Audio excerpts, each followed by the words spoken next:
2025 June 12 അഹമ്മദാബാദിൽ നിന്നും London പോയിക്കൊണ്ടിരുന്ന എയർ ഇന്ത്യ വിമാനം A171 വലിയൊരു അപകടമാണ് ഉണ്ടാക്കിയത്. ഈ അപകടത്തിൽ 242 മുകളിൽ യാത്രക്കാരും മറ്റ് ക്രൂ മെമ്പേഴ്സും ഉണ്ടായിരുന്നു. ഈ വിമാനം ടേക്ക് ഓഫ് ആയി വെറും 40 സെക്കൻഡിൽ ഇതിന്റെ വേഗത കുറഞ്ഞ് താഴേക്ക് പറക്കാൻ തുടങ്ങി. പിന്നീട് 2 സെക്കൻഡിൽ തന്നെ ഈ വിമാനം PJ മെഡിക്കൽ കോളേജിന്റെ ഹോസ്പിറ്റലിന്റെ മുകളിലേക്കാണ് വീണത്. ഈ വിമാനത്തിലുണ്ടായിരുന്ന 241 പേരും മരണപ്പെട്ടു, ഒരാൾ ഒഴികെ. ഈ സംഭവം വളരെ ഞെട്ടലേർപ്പെടുത്തിയതാണ്.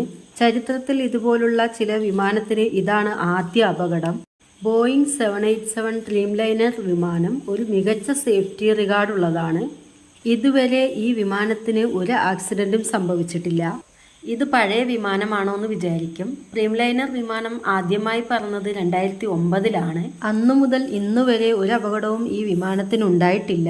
ഈ വിമാനത്തിന്റെ പ്രത്യേക കോഡ് നമ്പർ VTANB എന്നതാണ്. ഈ നമ്പർ നിങ്ങൾ ഇന്റർനെറ്റിൽ തേടിയാൽ നിങ്ങൾക്ക് എല്ലാ ഡാറ്റയും ലഭിക്കും. ഇത് ഒരുപാട് പഴക്കമുള്ള വിമാനമല്ല. ഇത് 11 വർഷം മുമ്പ് നിർമ്മിച്ച വിമാനമാണ്. പൊതുവെ വിമാനത്തിന്റെ ശരാശരി ആയുസ് 20 വർഷം മുതൽ 30 വർഷം വരെയാണ്. ഈ വിമാനത്തെ ഓടിച്ചിരുന്ന പൈലറ്റ്മാർ ക്യാപ്റ്റൻ സുമിത് സബാർവൽ, ഇവർക്ക് 8200 മണിക്കൂർ വിമാനത്തെ ഓടിച്ച അനുഭവമുണ്ട്. അതുപോലെ ഓഫീസർ ക്ലൈക്കുണ്ടർ 1100 മണിക്കൂർ വിമാനത്തെ ഓടിച്ച അനുഭവമുണ്ട്. ഈ 2 പൈലറ്റ്മാർക്കും ഒരുപാട് മുൻ എക്സ്പീരിയൻസ് ഉണ്ട്. നമ്മുടെ മനസ്സിൽ വരുന്ന ചിന്തയാണ്, കാലാവസ്ഥ മോശമായിരുന്നോ? അപകടം ഉച്ചയ്ക്ക് 1:40 നടന്നപ്പോൾ അന്തരീക്ഷത്തിൽ ടെമ്പറേച്ചർ 37 ഡിഗ്രി സെൽഷ്യസും ആയിരുന്നു. ബലമായ കാറ്റിന്റെ സാധ്യത കൊണ്ട് 6 കിലോമീറ്റർ വരെ പൈലറ്റിന് വിസിബിലിറ്റി ഉണ്ടായിരുന്നു. അപ്പോൾ ഈ ആപത്ത് എങ്ങനെ നടന്നു എന്ന് നമ്മൾ ചിന്തിക്കുമ്പോൾ അതിന് വിമാനത്തിന്റെ ബ്ലാക്ക് ബോക്സ് ആണ് മറുപടി. ഇതിലുള്ള റെക്കോർഡിംഗ് മൂലം ശരിക്കുള്ള കാരണം എന്തെന്നറിയുള്ളൂ. ശാസ്ത്രജ്ഞന്മാർ ഈ അപകടം